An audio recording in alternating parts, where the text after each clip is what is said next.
దీర్ఘకాల వ్యాధులకు 20 ఏళ్ల అనుభవం ఉన్న అత్యుత్తమ హోమియోపతి వైద్యం మాస్టర్ హోమియోపతి. నమస్తే, నేను Kavitha. Welcome to iDream news. Fibre net కేసులో చంద్రబాబు నాయుడుకి సన్నిహితులుగా ఉన్నటువంటి నిందితుల ఆస్తుల్ని అటాచ్మెంట్కు చేసింది ఏసీబీ కోర్టు. నెక్స్ట్ ఏం జరగబోతోంది? ప్రస్తుతం మనతో పాటుగా ఉన్నారు పొలిటికల్ అనలిస్ట్ కేఎస్ ప్రసాద్ గారు. ప్రసాద్ గారు, మొన్నే మనం చూసాము స్కిల్ డెవలప్మెంట్ కేసుకి సంబంధించి బెయిల్ వచ్చింది. ఆ తర్వాత ఇప్పుడు ఫైబర్ నెట్ కేసుకి సంబంధించి ఆస్తులు అటాచ్మెంట్ చేయొచ్చు అంటూ ఏసీబీ కోర్టు చెప్పింది. వాట్ నెక్స్ట్ అంటే ఏం జరగబోతోంది? ఒకటమ్మా, ఇవి ఒక సిరీస్ ఆఫ్ కేసెస్ అన్నవి వన్ ఆఫ్టర్ అనదర్ అక్యుములేట్ అవుతున్నాయి. And moreover during the tenure of 5 years transparency కొరవడింది. ఇంకా ప్రతిదీ వేలెత్తి చూపబడుతుంది, ఇది గమనించండి. అండ్ అవుట్కమ్ ఏదైనా ఉనండి, అందులో +1 నుండి -1 నుండి జవాబుదారీతనం చేస్తున్నారు. They need to give explanation. రాష్ట్ర ఖజానాకి జరిగిన అవకతవకలు అన్న కోణంలోనే మాత్రమే ఆలోచించాలి దాన్ని. ఇందులో పర్సనలైజ్ చేసుకుంటే, ఎందుకంటే ఆనాటి ఆయనలో ముఖ్యమంత్రి కస్టోడియన్ చంద్రబాబు నాయుడు గారు కాబట్టి దాట్స్ ఇట్, అంతే. సో దీంట్లో ఎవరెవరు ఆస్తులు ఎందుకు జప్తు చేస్తున్నారో, ఈ ఫైబర్ నెట్ తర్వాత స్కిల్ డెవలప్మెంట్, ఇవన్నీ దీనికన్నా ముందు నుంచి ఎప్పటి నుంచో ఫైబర్ నెట్ అది అక్యుములేట్ అయి ఉంది. ఎందుకంటే that is a huge project. అది ఏ విధంగా అంటే మొత్తం ఇంటర్నెట్ సర్వీసులు, టెలిఫోను, టీవీ ఇవన్నీ కలిపి రాష్ట్రంలో ఉన్న ప్రతి ప్రజకి మిగిలిన వాళ్ళందరినీ కాదని కార్యక్రమానికి తెరలేపబడింది. అది ఇట్స్ ఎ హ్యూజ్. అక్కడ జరుగుతున్నది ఎవరి పరంగా జరుగుతుంది, ఏం పరంగా జరుగుతుంది అన్న దాంట్లో ఇవాళ ఎండ్ సొల్యూషన్స్ ఏమీ లేకుండా మనం ప్రైమా ఫేస్ తీసుకుని మాట్లాడడం జరుగుతుంది ఇవాళ.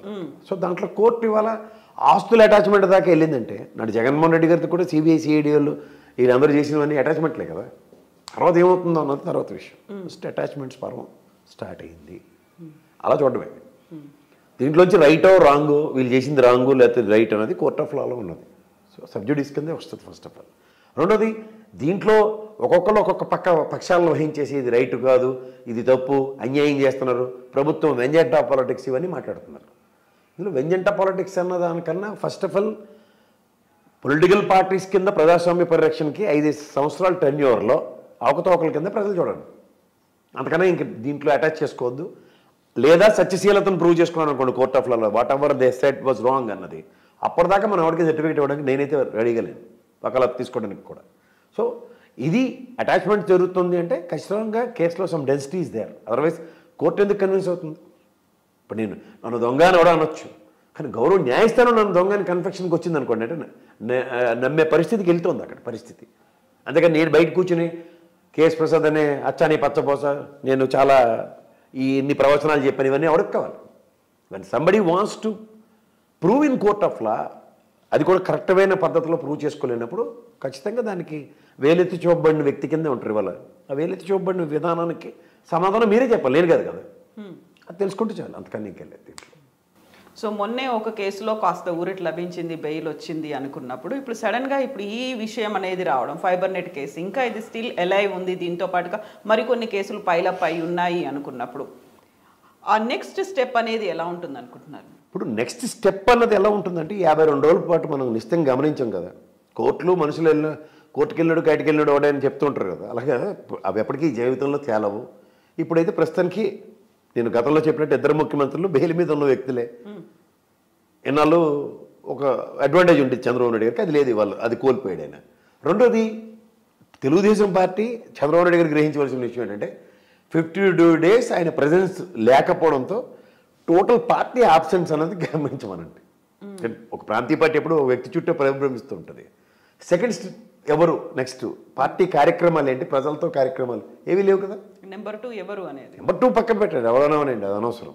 కానీ పార్టీ ప్రజల్లోకి వెళ్ళే విధానం కదా కావాల్సింది. ఎంతసేపు ఈ కోర్టు చుట్టూ బెయిల్ విషయంలోనూ వీటిల్లోనే పార్టీ తలమనకలే ప్రెస్ మీట్లు అవి పెట్టుకుని ఉంది. బట్ ప్రజలతో మమేకమయ్యే విధానంకి, ప్రజలతో బ్యారికేడ్ క్రియేట్ చేసుకోవడానికి ఓ బ్రిడ్జ్ కదా కావాల్సింది. ప్రజలతో ఉన్నాము, ప్రజా సమస్యలు ఇవి, ప్రజలతో పోరాటం చేస్తున్నాం ఉన్నదానికే ప్రజాస్వామ్యంలో కన్సిడరేషన్స్ ఉంటాయి. ఓ ప్రాంతీయ పార్టీ ప్రజలతో లేకుండా ఈయన కేసుల చుట్టూ తిరుక్కుంటూ ఉన్నప్పుడు ప్రజలు ఎలా ప్రభావితం అవుతారు అన్నది ఇంకొక ప్రశ్న కదా. ఇది గమనించాను. 52 రోజుల నిడివిలో ఒక పార్టీ యాక్టివిటీస్ శూన్యం. కేవలం ప్రెస్ మీట్లకి దీనికి సెల్ఫ్ ఎక్స్ప్లెనేటరీ మాడ్యూల్లో ఇచ్చుకోవడం, అది కూడా శూన్యమే కదా. సో ఈ శూన్యత నుంచి ఏంటి యాంటిసిపేట్ చేస్తున్నారు వాళ్ళు? సింపతి అనుకుని 52 రోజులు ఆ పెద్ద ఆయన కూర్చోబెట్టారు. సింపతి అని రాలే కదా.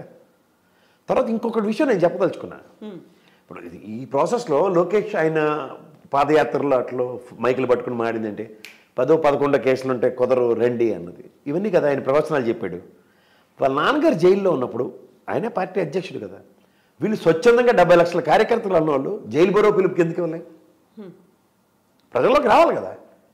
నిజంగా వాళ్ళు సింపతి గెయిన్ చేద్దాం అనుకున్న దగ్గర, లేకపోతే ప్రజా యాక్టివిటీ కింద మేము పరిపాలించిన పరిపాలన దక్షతకి మీరు మాకు ఇచ్చిన కొలమానం ఇదా, ఈరోజు ఈ కేసులు మేము ఎదుర్కోవాలా అన్న దగ్గర ప్రజలతో మమేకమై ఇవాళ జైలు బరో తెలుగుదేశం పరంగానే ఉందనుకోండి, అది కదా అలాంటివి కదా కావాల్సినవి. అవి ఎక్కడున్నాయి?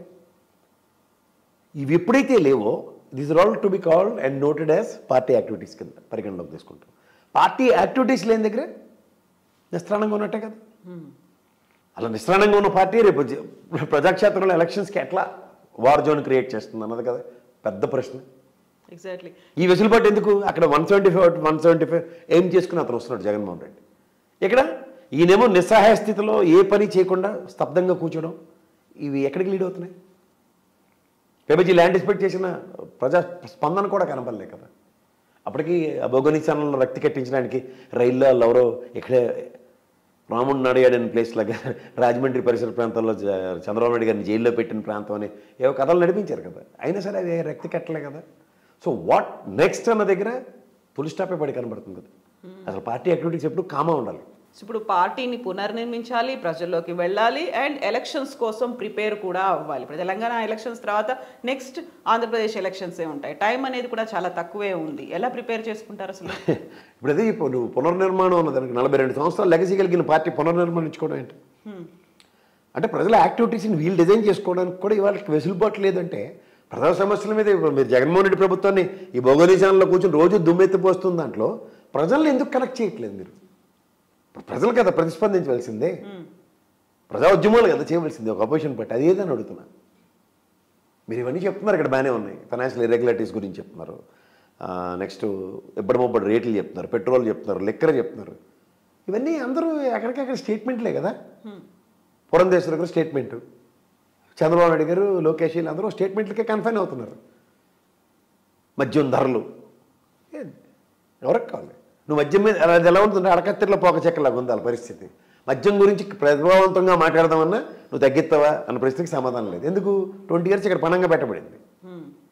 లేదా లెక్కర్ షాపులు ఎన్హాన్స్ చేయాలి. ఇక్కడ ఒక బరి ఏం చేస్తున్నాడు, ఆయన తగ్గించుకుంటూ వచ్చాడు అనుకుందాం. తగ్గించుకుని వచ్చిన దగ్గర రేట్లు ఎనానమస్గా పెడుతున్నాడు, దానివల్ల ప్రభావం అవుతుంది. ఇది కదా వీళ్ళ ప్రాబ్లం. ఇది ఎలా చెప్పాలి? రేట్లు తగ్గిస్తామంటే ఖచ్చితంగా షాపులు పెంచాలి అంటే లెక్కర్ని ఇండైరెక్ట్గా వీళ్ళు సపోర్ట్ చేస్తున్నట్టుగా చేయాలి. ఇప్పుడు మనం పెద్దవాళ్ళు ఏం చెప్తారు? పిల్లలకి మందు తాగొద్దు, సిగరెట్లు కాల్చొద్దని చెప్తారు. కానీ ఇక్కడ ఒక హైపోథెటికల్ ఈక్వేషన్ క్రియేట్ అయింది. ఎందుకంటే revenue source, one of the revenue source for the state అంచేత దాంట్లో ఏం మాట్లాడలేకపోతున్నారు. కల్తీ మద్యమాలు అంటారు. కల్తీ మద్యమం అంటే ఏవి? ఆవిడ చెప్పింది కదా మొన్న 5 లక్షల మంది చచ్చిపోయారని. అవన్నీ అబద్ధాలు, నానాపూలి కథలే కదా. ఈ నానాపూలి కథలకు ప్రభావితం ప్రజలు అవుతున్నారు లేదంటే మళ్ళీ ప్రజలు లేరు. దాంట్లో ఇన్స్టంటేనియస్ రియాక్టివ్ మోడ్లో క్రియేట్ చేస్తారు ఒక హైప్ని, ఏదేదో మాట్లాడి ఏదేదో చేసి. అవేవి ప్రజల్లోకి వెళ్ళట్లే. ఇవన్నీ భూమరంగా ఆకలి ఎత్తుకు చుట్టుకుంటున్నాయి. పవన్ కళ్యాణ్ అదే ఎక్స్పెరిమెంటల్ మోడ్యూల్ కదా. వాలంటరీ వ్యవస్థ మీద మాట్లాడాడు. తప్పని జాతీయ గణాంకాలని ఏం జరిగాయో చూపించారు. నెక్స్ట్ ఈవిడ మాట్లాడింది, ఎక్కడి నుంచి స్తబ్దతే కదా. 5 లక్షల మంది చచ్చిపోయారంటే కరోనా టైంలోనే అంతమంది చచ్చిపోలే. మొత్తం ఇంటెలిజెన్స్ అంతా దిగిపోద్ది ఇక్కడ. ఏం జరిగిందని అది ఎఫెక్ట్ క్రియేట్ చేయట్లేదు. వీళ్ళ పరంగా అసలు యాక్టివిటీస్ లేవు తెలుగుదేశం పరంగా. సో ఇలాంటి దగ్గర ఒక ప్రాధాన్యం కలిగించిన ఒక రాష్ట్ర ఎలక్షన్ని దిశ నిర్దేశించే దగ్గర వీళ్ళ రోల్స్ ఏ విధంగా జస్టిఫై అవుతున్నాయో చూడమని. ఓ పవన్ కళ్యాణ్ ఇక్కడ ఆంధ్రప్రదేశ్లో తెలుగుదేశం బొజ్జు వేస్తే తెలంగాణలో తెలుగుదేశం పవన్ కళ్యాణ్ కాబట్టి ఒక హైపోథెటికల్ ఈక్వేషన్. ఈయనేమో కొన్ని తినంగా ఉండి ఆ సామాజిక వర్గం నుంచి ఏదైనా ఎలక్షన్ గెలిచి నేనే ముఖ్యమంత్రి అని చెప్పుకునే దగ్గర బీసీ ముఖ్యమంత్రిని చేస్తానని నరేంద్ర మోడీ వెనకాల తిరుగుతుండే. ఇవాళేమో ఏ క్యాండిడేట్లు 8 మంది నిలబడిన దగ్గర కాకుండా బీజేపీ పార్టీ క్యాండిడేట్కి సపోర్ట్ చేయడానికి తిరుగుతున్నాడు. ఇవి ఆంధ్రప్రదేశ్కి వచ్చేసరికల్లా ఇప్పుడు ఒక్కన్ను ఒకటి ఇంకొకన్ను ఒకటి చూడదు కదమ్మా. ఇదే పవన్ కళ్యాణ్ అనే ఎంటిటీని 30 రోజులు నిలువరించబడ్డాడు అన్నది ఫస్ట్ ప్రజలకు అర్థమైంది. అక్కడ 30 రోజుల తర్వాత అక్కడ మాస్క్ వేసుకుని మళ్ళీ వెళ్ళాడు అనుకో, ఇక్కడ ఏంట్రా బాబు నువ్వు బీజేపీ వెనకాల తిరిగినావు, ఇక్కడికి వచ్చి మళ్ళీ తెలుగుదేశం అంటున్నావు అని ఈ కన్ను చూసినాడు ఈ కన్ను చూసి తేడా వస్తుంది కదా. సో ఇట్లాంటి ప్రయోజనాలన్నింటిలోంచి ఒక పార్టీ ఇంకొక పార్టీ తెలైన అవడానికి, అలాంటి ఎలైన ఉన్న పార్టీ ముగ్గురితో సమన్వయించుకోవడానికి ఒక అర్థం పర్థం లేని రాజకీయానికే తెరలేపుతున్నారు కదా. ఇవి ఎక్కడికి లీడ్ అవుతాయి? ప్రజలకి వీళ్ళు కన్ఫ్యూజ్ అయ్యి ప్రజల్ని ఇంకా కన్ఫ్యూజన్లో క్రియేట్ చేయడానికి తప్ప ఇంకేముంది? అంచేత ఏమవుతున్నాయి అన్నది ప్రజలకు నిశ్చితంగా గమనిస్తున్నారు. Over a period of time developments ఎట్లా సంతరించుకుంటాయన్న దగ్గర ముందే ప్రశ్న నాకు తెలియదని రాసేస్తున్నారు వీళ్ళు. సో ఇప్పుడు ఒక కేసు తర్వాత ఒక కేసు లూప్ లైన్లో ఉన్నాయి, పైలపై ఉన్నాయి, మెల్లిమెల్లిగా బయటకు వస్తున్నాయి. ఇప్పుడు లాయర్లతో మాట్లాడుకొని కేసులను సెటిల్ చేసుకోవాల్సినటువంటి అవసరం ఉందో, కోర్టు కేసులు ఇవన్నీ ఉన్నప్పుడు ప్రజలు, ప్రజా సమస్యలు, ఎన్నికలు ఎలా వీటిని రెండింటిని బ్యాలెన్స్ చేసుకుంటారు అసలు? ఎక్కడ ఉంటుందమ్మా? ఇప్పుడు ప్రతి ఒక్కరికి ఒక అడ్వాంటేజ్ ఉంటుంది, ఒక డిసడ్వాంటేజ్ ఉంటుంది. ఇప్పుడు కరెక్ట్గా వాయిదా పడింది అనుకో అదే రోజు ఏం చేయగలుగుతారు? రేపు 30 తారీఖు ఏసీబీ కోర్టుకి రమ్మంది ఆయన్ని. Can you say no for it? ఇలాంటి ఆప్షన్లెస్ సిచ్యువేషన్స్ ట్రై అయ్యారుకోండి. ఇప్పుడు ఆల్రెడీ సుప్రీంకోర్టుకి వెళ్ళారు ఏసీబీ సిఐడి బెయిల్ రద్దు గురించి. ఏమవుతుందో ఎవరికి తెలుసు, అయిపోతుంది. సో అన్వాంటెడ్ సిచ్యువేషన్స్ కోరి తెచ్చుకొని ఇగ్నోరెన్స్ ఇస్ డెత్ అని మహానుభావుడు చెప్పినట్టు, వివేకానందుడు చెప్పినట్టు ఇగ్నోరెన్స్తో తక్కువ అంచనా వేసుకున్నారు. అదే ఇగ్నోరెన్స్ని 52 రోజులు జైల్లో పెట్టి కూడా కంటిన్యూ చేసుకున్నారు. దీనికి మనం ఏం చేయగలుగుతాం? సో ఓవరాల్గా ఇది ముప్పేట దాడి. నేను ఎప్పటి నుంచి చెప్తున్నాను, అష్టదిగ్బంధం, ముప్పేట దాడి. ఒక పార్టీ ఒక ప్రయోజనాలని కన్నా వేరే ప్రయోజనాల విషయంలో ఎలక్షన్స్ అన్న దాంట్లో ఎలా దూరం అవుతున్నారో చూసుకోమనండి. మీరు తెలంగాణ ఎలక్షన్లో అలాగే దూరం అయ్యారు. రేపు ఆంధ్రప్రదేశ్ ఎలక్షన్స్ కూడా ఏమవుతుందో మనకు అర్థం కాని విషయం నడుస్తుంది. సో ఇలాంటి నేపథ్యంలోనే పార్టీ క్యాడరు, లీడర్లు సెల్ఫ్ సస్టైన్ అవ్వాల్సిన అవసరం ఉందా? ఎవరి మీద డిపెండ్ అవ్వాల్సి ఉంది? ఏం చేస్తారు అసలు? అదే కదా, ఇప్పుడు నీ యాబ్సెన్స్ని ఇంకోటి ప్రజెన్స్తో జస్టిఫై చేయాలి. When it is not happening.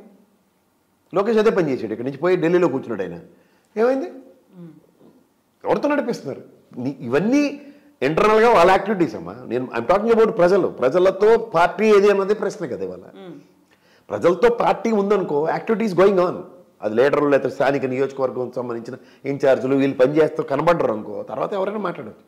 ఇప్పుడు అదే పని అక్కడ వైఎస్ఆర్సీపీ పరంగా జరుగుతుంది కదా, యాత్రల రూపంలో కానీ, లేదా గడప గడపకి కార్యక్రమం నిరంతరం వాళ్ళ ప్రజల్లో ఉంటే వీళ్ళు ప్రజలకు దూరంగా వీళ్ళు తిరుగుతున్నారు. దేని మీద? సొంత పనుల మీద, సొంత కేసుల మీద. అక్కడ ప్రజాస్వామ్యంలో గెలిచిన నాయకుడు ప్రజల్లో తిరుగుతున్నాడు. ఇదే కదా కొలమానం రేపు ప్రజలకి. సో ఎన్నికలకి ఇంకాస్త టైం ఉంది కాబట్టి, ఆల్రెడీ పొత్తు ఉంది కాబట్టి జనసేన చీఫ్ పవన్ కళ్యాణ్ చూసుకుంటారనుకుంటున్నారా? పురంధేశ్వర్ గారి స్టేట్మెంట్ ఏం చెప్పారు మొన్న? నేను బీజేపీ అన్నారు ఆవిడ, జనసేన నేను అన్నారు. ఈయనేం చెప్పాడు? నేను తెలుగుదేశం అన్నాడు. అది అంబిగ్యూటీయే కదా. ఇప్పుడు ఇక్కడ తెలంగాణ ఎలక్షన్లో తెలుగుదేశం భుజం ఇవ్వదు, సాయం చేయట్లేదు. ఇది ఫ్రిక్షన్ ఉంటుంది కదా అక్కడ ఆంధ్రాలో. ఉంటుందా?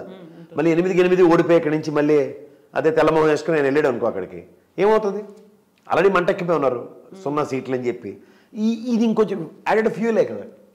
సో ఎవరిని సెల్ఫ్ మోటివేట్ చేసుకోవాల్సిన అవసరం ఉందండి? ఏం లేదు, ఓదార్పు యాత్రలే లాస్ట్కి ఒకళ్ళని వాళ్ళకి నీళ్ళు తుడుచుకుంటూ తిరగడం, అంతకన్నా ఇంకేముండదు. సో అక్కడ క్లియర్ పిక్చర్ కనిపిస్తుందా ఆంధ్రప్రదేశ్కి సంబంధించి మీకు? It's very clear. అంటే ఎలక్షన్ ఏమనుకుంటారంటే, నాకు కష్టం వచ్చింది కాబట్టి ప్రజలు ప్రతిస్పందించి నాకు ఓటేస్తారన్న దీంట్లో it is a false illusion అంటాను నేను. అది తెలుగుదేశం ఉంది. ఇది ప్రజలు నా కష్టానికి నాకు భుజం ఇచ్చారా లేదా అన్న కోణంలో నేను ఆలోచిస్తున్నాను. ఇప్పుడు సే ఫర్ ఇన్స్టెంట్ ఎవరో ఇంట్లో అన్హోన్ సిచ్యువేషన్ ఒకటి జరిగింది అనుకో, పరిగెట్టుకుని మనం వెళ్తాం స్వచ్ఛందంగా